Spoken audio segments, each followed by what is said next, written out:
வணக்கம் வியூவர்ஸ், சென்னை சுடர் சேனல்ல இன்னைக்கு ரொட்டி வச்சு ஒரு பொடி மாஸ் எப்படி செய்யறதுன்றதை இந்த வீடியோல பார்க்கலாம். ரொட்டி மீந்துருச்சுன்னா அது தூக்கி போட தேவையில்லை.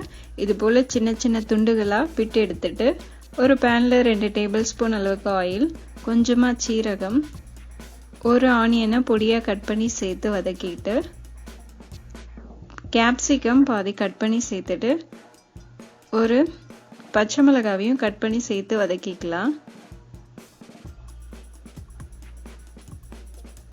தேவையான அளவுக்கு உப்பு சேர்த்துட்டு 1/4 டேபிள் ஸ்பூன் அளவுக்கு மஞ்சத்தூள், 1/4 டேபிள் ஸ்பூன் அளவுக்கு சீரகத்தூள், 1/4 டேபிள் ஸ்பூன் அளவுக்கு கரம் மசாலா தூள் சேர்த்து இதை நல்லா மிக்ஸ் பண்ணிக்கிறேன்.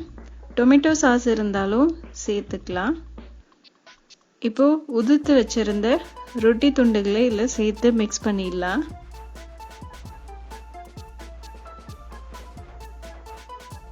ஒரு நிமிஷம் போல இதை ஃப்ரை பண்ணி எடுத்துக்கலாம். இப்போ 2 முட்டையை இதில் உடைச்சு ஊற்றிட்டு லோ ஃப்ளேமில் வச்சிடலாம். லோ ஃப்ளேமில் இது போல் முட்டையை மிக்ஸ் பண்ணிடலாம்.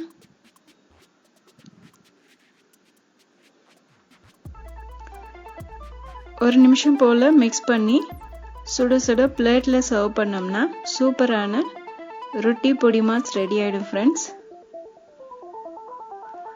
டக்குன்னு இது போல டின்னராகவும் பிரேக்ஃபாஸ்டாகவும் செஞ்சு சாப்பிடலாம்.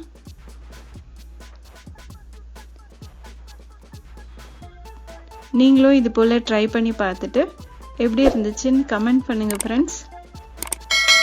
சேனலை சப்ஸ்கிரைப் பண்ணுங்க, லைக் பண்ணுங்க, கமெண்ட் பண்ணுங்க. மறுபடியும் இன்னொரு வீடியோவில் பார்க்கலாம். Tata, bye bye friends.